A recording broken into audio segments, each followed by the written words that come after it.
Namaskar. So today we will see the third Valli of the first Adhyaya of Katha-Upanishad. We start with prayers to the Lord, with whose grace everything is possible.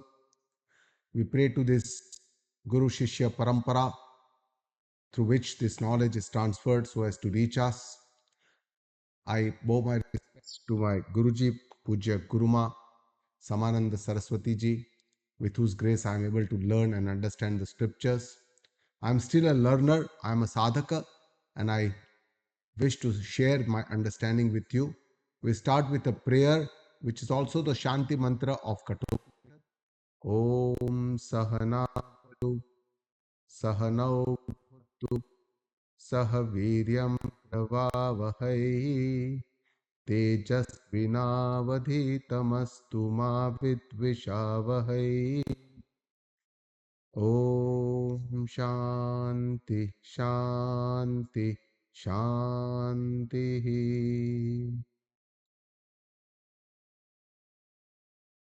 So Katha Upanishad, as we have seen the first and the second Valli, the first Valli talks about the eligibility of this highest self-knowledge. It is a story between Nachiketa and Yamaraja, where Nachiketa is donated to Yamaraja. He goes there and he asks, and Yamaraja asked him to, ask for three boons. And then Yamaraja gives him lot of temptations, pralobhana, to which Nachiketa says, no, I don't need all this. It shows his eligibility for Atmagnana, for the self-knowledge, the highest knowledge. And that also shows that, he is having a wise discrimination, which is called Viveka. He is having Vairagya, which is a very mature understanding by which he wants to give up all these worldly, earthly pleasures, and he wants the ultimate knowledge. In the second Valli, Yamaraja talks about the two paths, the Shreya Marg and the Preya Marg, which is the, and then talks about the general teaching of what is Tattva, what is its Durlabhata, the rarity. Very few people can understand this. And the sadhana, the means by which we can understand this, Shravana, Manana, Nididhyasana. And what is the phala? What is the fruits, the ultimate benefit of knowing this Atmagnana, Sansara Mukti? All the dukkha, darda, miseries, sorrows, all are relieved. And finally, before giving the Updesha of the Tattva, uh, Yamaraja talks about Om, Upasana, the Om devotion. And now in the third Valli, Yamaraja is going to actually start the Atmagnana Updesha.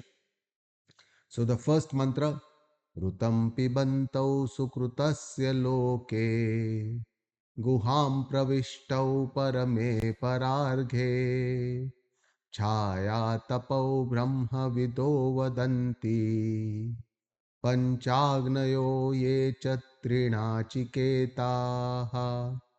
So this mantra talks about the spiritual journey that we need to undertake for the jiva or the jivatma, to understand, to reach towards the Paramatma. So that is the journey.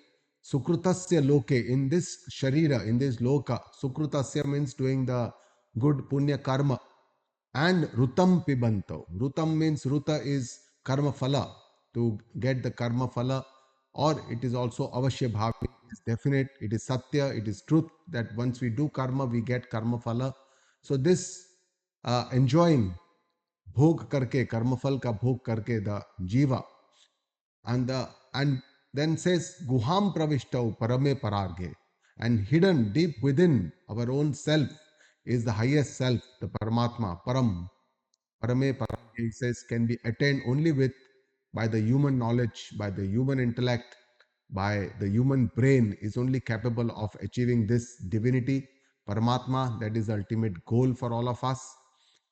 Chaya Tapau, they both live together like Chaya, the shadow, and Tapa. Tapa means the tapa or the light. So they live together like light and shadow. That is how they live together, the Jivatma and the Paramatma, like the the Shuddha Tattva and its reflection. Brahma Vido Vadanti is what the Brahmavid, the people who understand, they know Brahma, the eternal divinity. They say like this, Panchal Trinachiketa. Those who have performed Pancha Yagna, who have performed worship, the Nachiketa, Agni, they all talk like this. That is what is the beginning of the third Valli. In the next mantra, talks about how Paramatma is a setu, is like a bridge between karma and karma phala to attain the highest goal. The highest goal is also Paramatma, is also divinity. यह सेतुरिजानानाम् अक्षरं ब्रह्म यत्परम् अभयं तितीर्षतां पारं नाचिकेतं शकेमहि. Says यह सेतु इजानानाम, that Paramatma is like a setu, he is like a bridge between the karma and the karma phala to attain the divine. Aksharam Brahma Yatparam, the goal itself is Akshara Brahma, the eternal divinity, the indestructible, the unchangeable Brahman, the supreme divinity is the goal. And for this also Paramatma himself becomes a setu, becomes a, with his grace only we can get across this journey. Titirshatam param. The seekers who have titirsha. Titiksha means ones who have patience. Those who have patience, they only can undergo this journey and get over this journey par. And they can go the other side, cross the other side. And what they get? Abhayam. They get complete, become fearless from the fears of all our birth, death, old age, diseases, all these fears that we have have become fearless once we attain this. Nachiketam Shakemahi. Let us, try, do efforts, and may we succeed. And this to attain the supreme divinity indicated by the Nachiketa fire, which is also a pratika of the eternal divine. Let us all try our best to achieve this. In the next few shlokas, there is a very beautiful metaphor or Ratha Rupaka Kalpana, an imagination that our body is like a Ratha, it's like a chariot. And there is a very beautiful comparison, a very similar comparison is given in even Bhagavad Gita. You must have seen the photographs of a chariot on the front page of Bhagavad Gita, how, and that is the same what is described here in Katha-Upanishad. He says, who is the chariot? Who is the owner of the chariot? Atmanam Rathinam Vitti. Atma is the Rathi. Rathi means the owner of the chariot, the master of the chariot is Atma, the Jivatma. Shariram Rathamevatu. Sharira is the Ratha. Sharira means our Sthula Sharira, our gross body is like the chariot. He says, why is it like the chariot? Because it looks very attractive, it looks good. It is a vehicle to attain this journey, to go across and attain something in life. And it is rare, it is durlabha. To attain a human body is also rare because there are some 86 lakhs of other species. And we attain this by a lot of punya karma. And ultimately it is kshinatvat, means it goes on destroying gradually. And before it gets destroyed and we meet our ultimate goal, our body meets to the death or the end, we should attain this Atmagnana, the divine knowledge. And that is what our Shastras tell us, that is the goal of our life. Buddhim tu sarathim viddhi. Buddhi is like a sarathi. Sarathi is a charioteer, the driver, the one who drives the chariot. It's like a buddhi because the buddhi will tell the charioteer where to go. The charioteer tells the ratha where to go. And he decides where to go, whether to go on the Priya Marg or the Shreya Marg, whether we can go into the world of the sense pleasures or go for the divine enlightenment or elevation leading to enlightenment. Mana pragramha evacha.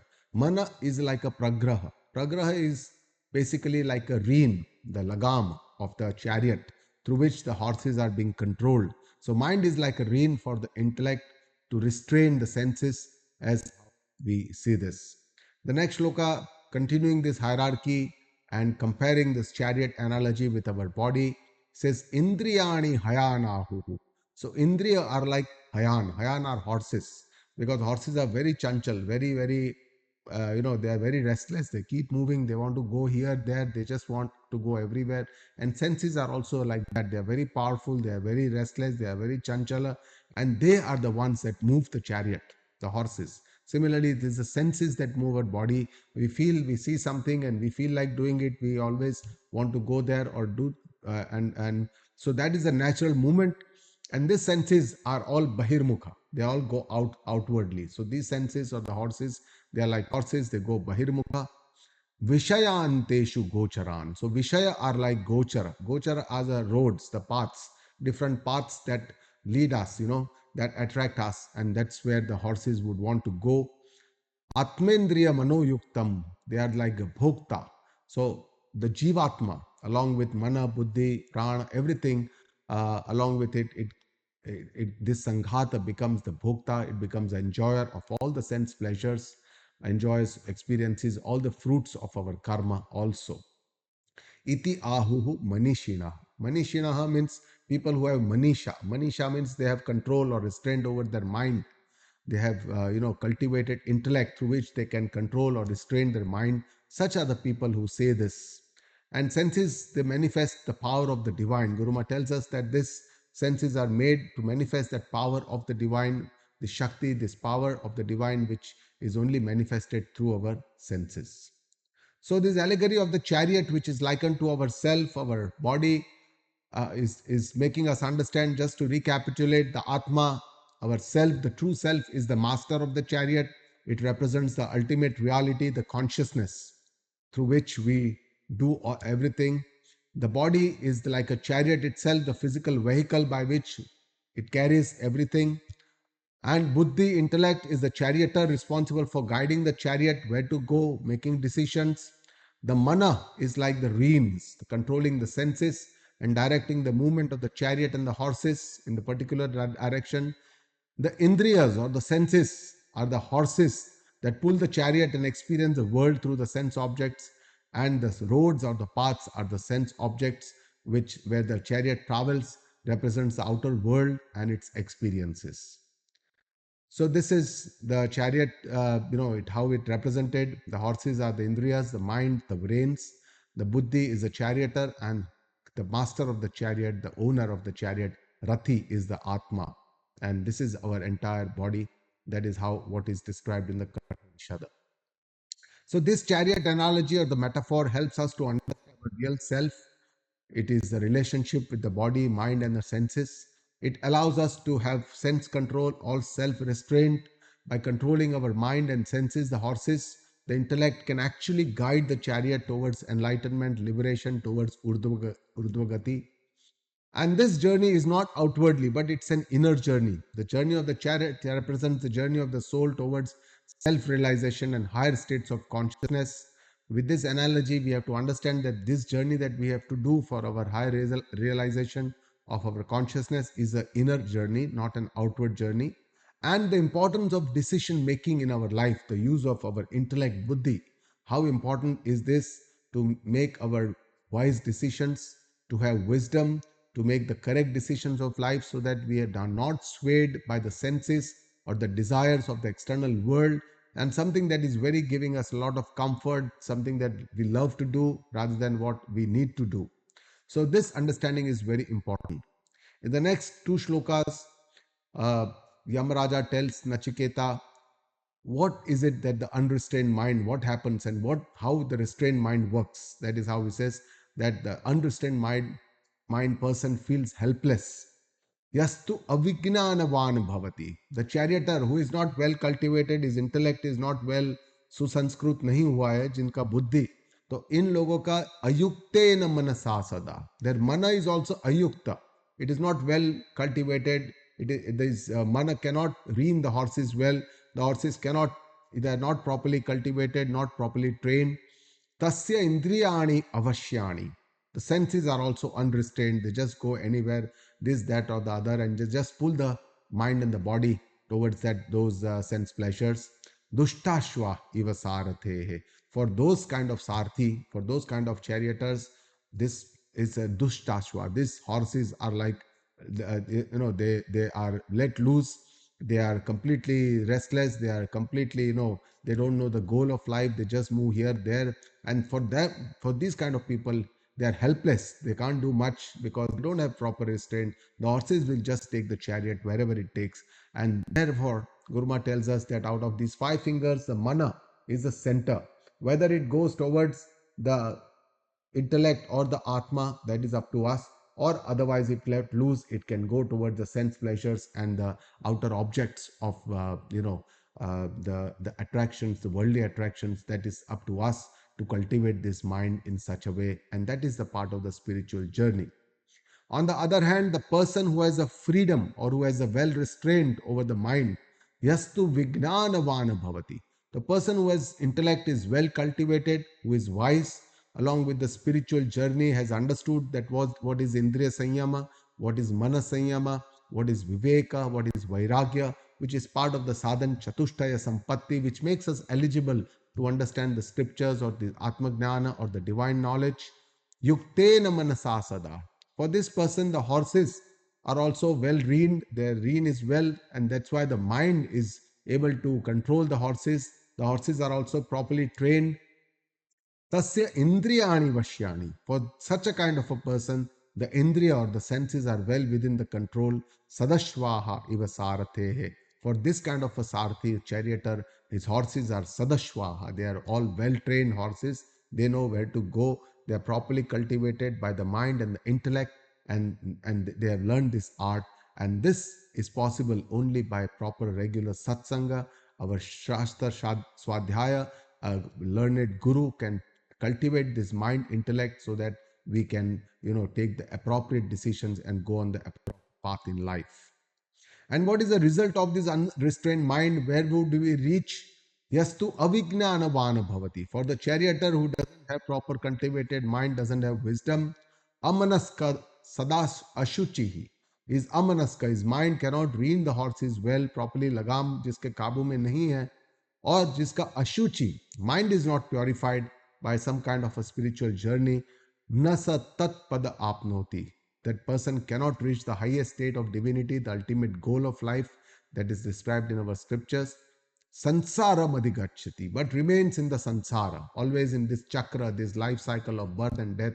Birth and death remains on the earth plane where there is a pain, misery, dependence, and only bits and pieces of happiness. There is no permanent happiness on this earth, and that is what we yearn. We all yearn for, to have peace in life, long standing happiness in life.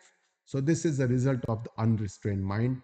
Whereas, what is the result of the restrained mind and the intellect? Yamaraja talks in the next mantra. He says, Yastu Vignanavan Bhavanti. One whose intellect is well cultivated, who is a wise person, who has wisdom, Samanaskaha, whose mind is also well balanced, Sada Shuchihi, one who lives a life of purity with divine values, with good values, with all the, has already done satsanga, Satu Tat Padam Apnoti. That person is eligible to attain the highest divinity, and this requires a spiritual journey of Shravana, Manana, Nididhyasana, by which we can attain this enlightenment, this divine knowledge, one with the eternal divinity. Yasmad bhuyah na jayate. That person does not need to take birth again on this earthly plane, on this earth, and that person is liberated completely. All becomes free and achieves or attains moksha. So we should always make an attempt to live a sattvic life, in not only in thoughts, in speech, in actions, in all the ways. Try to do as much satkarma, satvyavahara, satvanchana, everything sat, so that we can elevate ourselves and ultimately develop some kind of a restraint of our mind, and then this can help us in our spiritual journey to attain the divine. And what is that highest divinity that we need to attain? Next mantra, Yamaraja tells, Vignana Sarathi Yastu, whose charioteer is well cultivated, whose mind has proper reins, control hai lagam par, jo pragrahavan, whose mind reins the horses well, Sanara, that person, Advana Param Apnoti, crosses the Advana path, and that person attains the highest divinity, the ultimate goal of life. And what is that highest goal or highest pada? It says, Tat Vishnu Paramam Padam. That pada is Vishnu pada, which is the highest pada. Vishnu itself, or Vishnu itself, means all pervading, one who is Sarva Vyapaka, who is very vast, very Vyapaka, Sarva Vyapaka, where is all pervading divinity, who lives everywhere, who is everywhere beyond the space and the time paradigm, and in whom all the beings, they live within that eternal consciousness, that infinite consciousness, that is the Vishnu Pada, that is the formless divine, that is the highest state of divinity, which is also called the Sat Chit and the Ananda. In this journey, We have to be aware. We have to keep the goal in sight as we go ahead to attain this highest state of the divinity. Now, in the next two mantra, Yamaraja talks about the hierarchy, how we can attain this, what is the higher than the what, the next level. And he talks about this. Similarly, in Bhagavad Gita also, there are two similar shlokas at the end of Karma Yoga Adhyaya, where there is a similar hierarchy. There is a minor difference between these two shlokas and the Karma Yoga shlokas in Bhagavad Gita. Here he says, Indriyabhya para artha. So higher than the Indriya is the Artha. Artha are the objects of desires that the senses indulge into. And in Bhagavad Gita, it is said that the higher than the objects are the senses. So there is a little difference between the two, but that is from the sense that is a way of perception, because here it is talking about the laya, and here it is because the objects are quite attractive, and that's why it's considered to be more higher or powerful or shrestha, and the senses are created to feed on these objects, and that's why it is said that artha, the objects, are more powerful or higher than our senses. Arthebhyah cha param manah. Higher than the artha or the objects is the mana. Mana is the highest because there are so many objects, there are so many senses, but still they can only work when the mind is there. If all these objects can be known only by one mind, though there are so many objects, but there is one mind, it can know them all. And mind is needed to know this kind of objects. If we are listening to something, but our mind is not there, our attention is not there, we are not able to decipher, not able to understand. And that's why mind is very important. It should be there to understand. That's why it says, Arthebhyascha param manah. Manah satu para buddhihi. So even higher than the mind, or the shrestha than the mind, is the buddhi. Buddhi is our intellect, because mana is the one that fluctuates. It keeps sankalpa, vikalpa. It thinks about lots of options that are available to us. But ultimately, the final decision is taken by the intellect, the buddhi. Buddhi is the decision maker of our self, and that's why buddhi is the higher than the mana. Buddhi atma mahan paraha. So more higher than individual buddhi is samashti buddhi. Samashti buddhi is, all pervading supreme intelligence, is much, much higher than the individual buddhi of an individual jiva. And this is what is also called as Mahat Tattva, or Hiranya Garbha, or the Sukshma Sharira Abhimani, which is Maja, or so that is. But next slok he says, Mahata Param Avyaktam. Even higher than the Mahat Tattva, the Giranya Garbha, is the Avyakta. Avyakta is the seed, that is a beach, the Maya, the seed of the creation. And this Maya is higher than the Hiranya Garbha. Avyaktat Purusha Paraha. And higher than the Maya or the seed is Purusha. Purusha is Purnatvat, completely fulfilled Purusha, or Purusha is also the Paramatma, the highest divine Pada, the highest perfected being. Purusha means, who is perfect, perfected, divine. The highest being, Purusha, is the highest state. Purushanna param kinchita means there is nothing, there is none, there is no one higher than this Purusha, the highest divinity. Sa kashta sa paragatihi. Sa kashta means that is the limit, avadi, of greatness. That is the highest state, after which there is no journey, there is no gati. It is the highest goal of our life. And this goal, to achieve this or to attain this goal, is only possible by knowledge, by the divine knowledge. Karma cannot lead us to this goal. It is only that karma and bhakti can make us eligible, to become eligible to understand, to purify our inner senses, even mind, and makes us eligible to understand this Atma Gnana, or the divine knowledge. So this truth of our own self, the divinity, the highest state, is already there. We have to make an endeavor to understand this, to know this. We can't see it with our regular naked eyes. We have to undergo a spiritual journey for purification. We have to have a learned guru, and then we can understand Atma Tattva.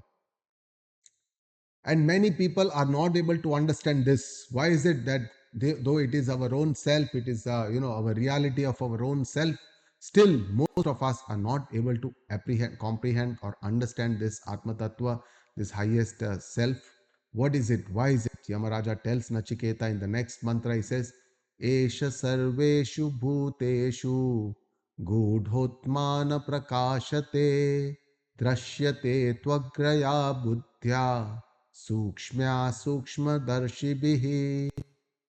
Says Esha Sarveshu Bhuteshu, this Atma, which is pervades all the beings, which is there within all the beings, which pervades all the beings, is Gudaha, is hidden. It remains hidden. This Atma na prakashate. It does not, people are not able to fathom this Atma because it is, it is formless, it cannot be seen. But can it be seen? Yes. Yamara says, Drashyate. Yes, it can be known, it can be seen. How? One, Agrayaya Buddhya. Agrayaya means very focused intellect. We need a lot of concentration to understand. You don't need a very high IQ to understand Atma Gnana. Normal IQ is sufficient to understand Atma Gnana, but we need to have focus and we need to have concentration. A restless mind is considered to be not an eligible mind to understand this Atma Gnana, but a focused or a concentrated or a calm mind is considered to be eligible. And second is Sukshmaya. It is very subtle.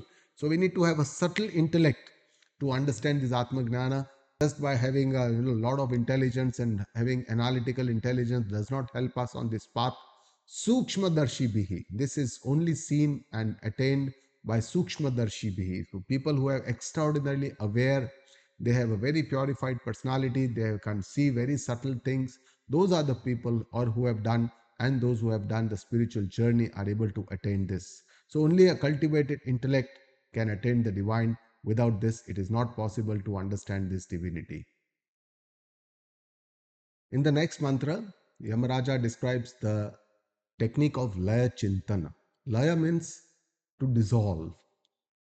Now, Laya, actually, there are two types of Laya. One is Nasha, where one particular thing gets destroyed and there is a dissolution. But here, the Laya that in Shastra, in here, what we have to understand, as Guruma teaches us, is that this is a Laya where there is a Bad. Bad means we have to negate the reality or negate the elusiveness nature of this and accept what is the reality. So here, Laya Chintan or the dissolution meditation, wherever we do, we negate the illusion and try to see the reality. Say, for example, in Shastra, there is a very famous example of Mati and Ghata. Ghata is the object, and Mati, sand or the clay, is the reality behind the Ghata. So when the Ghata, when the gets destroyed, or when it gets destroyed, it becomes nothing but the clay or the Mati. But here, what we have to understand, that even if the Ghata remains, we have to Badha, means we have to negate its existence in the form of a shape and see its reality. That is how we have to try to, even the Ghat remains, we have to understand that this is not its reality is the send. So similarly, in these two shlokas, Yamaraja says, for the prajna, the wise seeker who understands, who is using his intellect, who is already on this spiritual path, yet chid vang manasi, he says, has to dissolve all the Vang. Vang means speech, and it is a upalakshan. It is the upalakshan for all the 10 senses. So all the 10 senses we have to dissolve in the mind, because unless there is mind, the senses will not be able to work. That's why mind is more important. It's already showed that mind is more important than the senses. So we have to do laya or dissolution of all the speech into the mind after dissolving all the objects of the stula prapancha into the Sukshma Prapancha, the senses. Tachet Gnana Atmani. Dissolve our mind into the intellect, because the intellect is more powerful than the mind. So we have to do Laya Chintana of the mind into the intellect, because unless there is intellect, the mind cannot work. That's why intellect is a Sreshta, is the highest. Then Gnanam Atmani Mahati. Dissolve all our individual intellect into the Samashti, or the all pervading intellect, the supreme intelligence. It is the example or the analogy given is that a single bulb gets its energy from the electric house or the powerhouse, from where it gets. So this individual intelligence gets all its supreme intelligence from that supreme divinity. Niyachet Tachet Chanta Atmani, and finally dissolve the supreme intelligence, the Mahatattva, into the peaceful Atma, which is the master of everything, as it is said. And that's why this is the layer. The next mantra is a very well known mantra, which has been made more well known and famous by Swami Vivekananda. And it is a well known mantra for our goal setting. It says, Uttishtata Jagrata Prapya Varan Nibodhata Shurasya Dhara Nishita Duratyaya Durgham Patha Stat Kavayo Vadanti. It says, Uttishtata, stand up, get over all these desires, and know the goal of life, that we have to attain Brahman, the eternal divinity. Jagrata, wake up to this reality. Don't keep sleeping. Leave the desires, leave these objects, the worldly life, and wake up to the higher states of consciousness to understand this divinity. Prapya Varan Nibodhata. And this is only possible by Varan, when Nibodhata means a learned guru who knows itself completely or truly and completely. That person tells us or teaches us or Uddesha. Then only by that we can understand this highest divinity. And this path, the spiritual journey, Shurasya Dhara, it is like very difficult. It is like a very difficult, it's like walking on a sword. One has to balance ourselves so that we don't get hurt, we don't fall down, and still we keep walking and get over this Nishita Duratyaya. It is a very pointed mark. There's very Durgam. It is very Duratyaya. Duratyaya means it is difficult to cross. For most people, it is not possible because there are so many temptations, attractions on the way, and generally we tend to fall a prey to this and we miss our path where we have to go. We lose the sight of our goal. Ultimately, we get lost in doing other things in life and miss that goal of life. Durgam Patha, it is an unknown path. That's why we need help of Shastra and Guru, because this path is not known to us.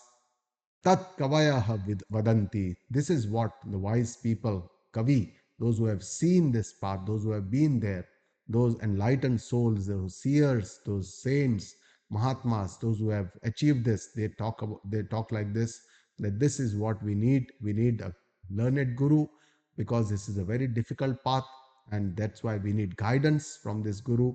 We have to keep walk with awareness. Guru tells us that we need to walk with lot of sajakta, awareness. And the very common line of our Guruma is that Sajakta hi sadhana hai. Only awareness is a journey, because we have to keep a very open mind. We have to use our subtle intellect at every point of time, remain very neutral, and walk over this path. Now, Yamaraja describes the Atma Tattva, which is the most subtle, all pervading, the highest state, the highest self, which is the Nirguna, Nirakar, divinity, Paramatma, or the highest self, which is the same as the Atma Tattva, and how it is, what are the attributes, characteristics, or what is not the attributes or the characters, how it is not, what is it is not. It describes ashabdam. It cannot be described in words, because it is beyond what words can describe. There is no form, there is no akar, there is no, it cannot be seen, it is unseen. And that's why it cannot be described in words. It says asparsham. It cannot be touched. It is beyond all the senses. It cannot be touched. It is beyond the gnanendriya, the karmendriya. It cannot be seen. It cannot be felt. Arupam, it cannot be seen, it is formless, this divinity. Avyayam, it is unchangeable, it does not destroy, it does not change. It is arasam, there is no taste. Nityam, it remains eternal. Agandhavata, there is no smell because it is beyond all the senses. Anadi Anantam, has no beginning because it is from where everything begins. It is Anantam, it is endless because all the space and the time paradigms are within this eternal divinity. Mahata Param Dhruvam, it is highest than the Mahatattva, the highest than the supreme intelligence, and it is Dhruva, it is steady, is completely unchanging. Nichaya Tat Mrityu Mukhat Pramuchyate. One who knows this eternal divinity perfectly well, Mrityu Mukhat Pramuchyate. Mrityu himself, Yamaraja himself says that that person is relieved from my clutches of death and rebirth. that is what this is Sansar Chakra. That person gets relieved from this Sansar Chakra and achieves salvation or moksha. Coming to the end of the third Valli, Yamaraja says, Nachiketam Upakhyanam. This part of the teaching, this section of the teaching to Nachiketa, Mrutyupoktam Sanatanam, is given by Yamaraja, is the eternal teaching of the Sanatana Dharma, the eternal divinity, as is described or expounded in the Vedas. Uktva Shrutva Cha Medhavi, an intelligent person, a Medhavi, who uphold this knowledge by Uktva, by speaking, or by Shrutva, by listening. Brahmaloke Mahiyate, one who knows this secretive hidden knowledge of the Atmajnana, the self knowledge of the Brahman, becomes steadfast in that knowledge and has immense peace or eternal bliss. The final shloka of the third Valli uh, shows the greatness of this divine self knowledge. Yah imam paramam guhyam, one who knows this very secretive hidden knowledge, the knowledge of the self and the divine divinity. Shravayed Brahma Sansadi, and who speaks this in the gathering of the Brahmins, or Prayata Shraddha Kaleva, with purity, talks about it during the Shraddha Kala or recites it during the Shraddha Kala. Tada Anantaya Kalpate, his fruits, his Punya Karma, his fruits of his karma, they increase manifold.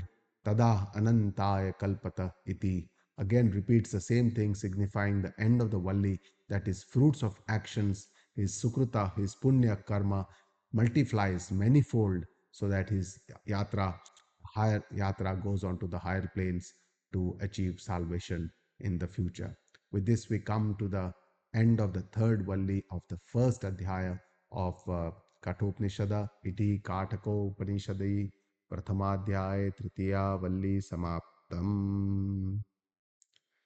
Guru Brahma Guru Vishnu Guru Devo Maheshwara Sakshat Parah Brahma Tasmai Shri Guruve Namaha. Thank you.